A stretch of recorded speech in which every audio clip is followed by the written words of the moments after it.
Pronto, a mulher do cara sai aí com o padeiro, né? Bom, o cara pode perdoar e deve perdoar, né?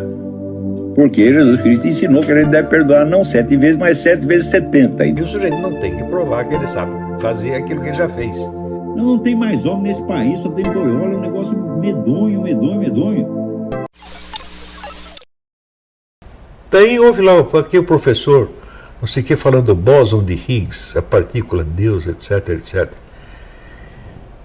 Escuta, esse negócio não tem confirmação até agora. Né? E eles já estão falando, já estão tirando conclusões teológicas do negócio, porra. Como é possível? É? Quer dizer, você pensa o seguinte, que o reator atômico é um bom equipamento para você estudar Deus? Hã?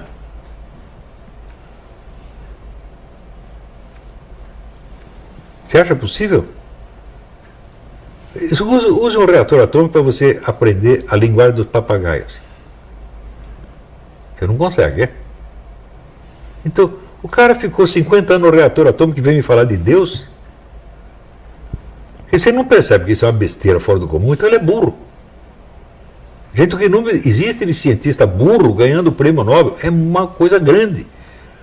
Porque a idolatria da ciência imbecilizou a humanidade. Existem fatores intelectuais muito mais importantes e poderosos do que a chamada ciência. A começar pela simples percepção sensível. Se a sua percepção sensível não funciona, a sua ciência não vale nada. Se existe, olha assim, um pinguinho de dúvida quanto à sua percepção científica, percepção sensível, sua ciência já caiu, meu filho. Porque você não tem certeza. Se você não tem certeza do que você está vendo, com os seus olhos da cara, como é que você vai ter certeza do que você está vendo no aparelho científico? Quer dizer, eu mostro aqui um elefante para o cara tem dúvida. Daí eu pego um ponteirinho que está mexendo aqui e ele tem certeza disso? Gente, isso é de uma estupidez. Hã? A ciência, ela acontece dentro de uma educação cultural total, que começa, segundo Aristóteles, educação poética, retórica, dialética e lógica. Se não tem, se você não sabe onde está a lógica no fim, você não sabe nada do que está falando. É só você observar o seguinte: de quantos elementos nós temos certeza lógica e de quantos nós temos apenas desconfiança? A certeza lógica é um fragmentinho desse tamanho. E a desconfiança é quase tudo. Mas nós temos que nos orientar na base da desconfiança, na base do pressentimento. Então, se nós perdemos a capacidade de lidar com o pressentimento, não adianta estudar lógica, meu Deus do céu. O número de sujeitos que eu já vi ficar burro estudando lógica é uma grandeza. Eu digo, para com isso, vai ler um romance, vai ler uma poesia. Depois de você ler, entender isso aí, daí você passa para a lógica. É uma coisa muito simples de aprender. Então, por exemplo, eu li um livro do Alexandre Solzhenitsyn, em que ele faz uma análise comparada da Revolução Russa e da Revolução Francesa. Eu nunca li um cientista político fazer um negócio mais brilhante do que aquele. E o que o Alexandre Solzhenitsyn sabia? Sabia narrativa. Ele sabia narrar o que aconteceu. Ele escreveu um livro que ele nem terminou, chamado A Roda Vermelha, que vai assim, a história dia por dia dos antecedentes da Revolução. Ele chegou só até 1914, daí morreu. Né? Então, por causa disso, por causa dele ter essa imaginação do conjunto, ele entendeu a Revolução Russa melhor do que qualquer. Né? Quer dizer, pensa bem, quantos cientistas políticos previram a queda da União Soviética? Nenhum.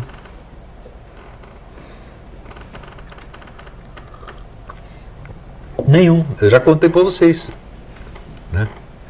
O famoso Paul Kennedy escreveu Ascensão e Queda das Grandes Potências, 5 anos antes da queda da União Soviética. dizendo que os Estados Unidos iam cair e que na década seguinte a potência dominante ia ser a União Soviética. Pensa que ele pediu desculpa, falou desculpa o vexame. Nada. Continua dando palpites sobre milhões de coisas no mundo. Bicho, a cultura universitária no mundo inteiro é isto. Eu não acredito em atividade cultural estabelecida como atividade profissional, remunerada por alguma entidade. Eu só acredito em atividade intelectual de iniciativa própria. Eu só acredito na iniciativa pessoal. E digo mais, olha, o seu curso, os seus livros são bons, você não consegue nem viver com isso aí, então você não presta. E você não consegue transformar nem a sua atividade intelectual numa profissão para sustentar sua mulher, seus filhos, seu cachorro, seu periquito. Nem isso você sabe fazer. Agora, criamos aqui uma instituição. Gente, porra. O que acabou com a filosofia escolástica? O que acabou com isso foi os regulamentos da Universidade de Paris. A hora que baixou o regulamento, bagunçou o negócio.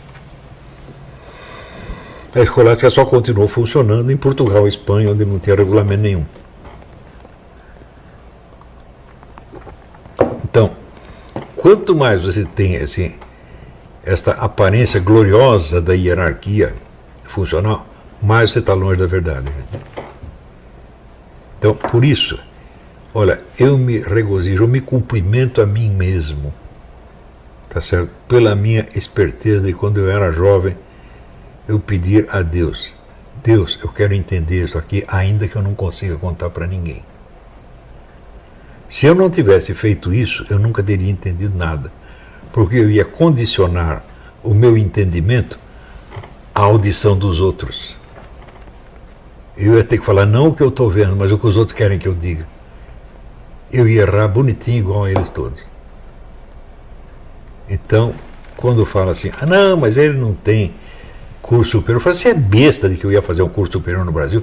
Mas que estupidez é essa, pô? Eu ia ser aluno do Cagada, eu ia ser aluno da Marilena Chauí, você está brincando comigo? Eu ia ser aluno do Marco Antônio Vil. Será que eu sou um palhaço? Eu estou estudando para saber.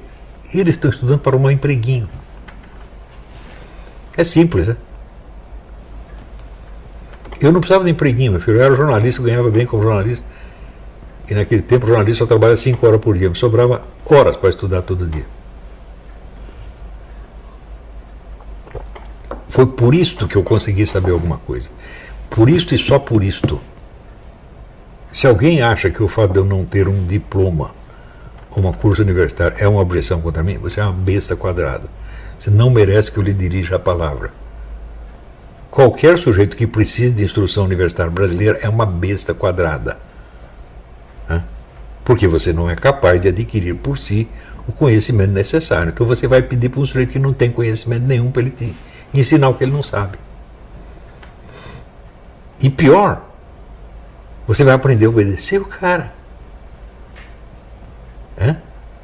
Hoje mesmo, nos comentários a vídeo de ontem, tem uma menina, esqueci o nome dela, Elizabeth, não sei das quantas, disse, olha, eu estou no 4º ano do curso de letras na USP, eu tinha o maior preconceito contra o Olavo. Daí eu comprei os livros dele, comecei a ler, estou embasbacada. Ou seja, o que eles fizeram? Durante 4 anos impediram que a menina lesse meus livros. Mas são os meus livros que eles impedem de ler? Então, olha, faz o seguinte, pega esses historiadores brasileiros, quantos leram Kantorovich? Nenhum leu. Quantos leram Gregorovius, autor da História da Roma na Idade Média? Nenhum. Nunca ouviram falar. Eles não sabem de nada, porra. Eles não sabem o que é história profissional, eles só sabem o que é a história da USP. Tudo cabeça feita pelo Florestan Fernandes.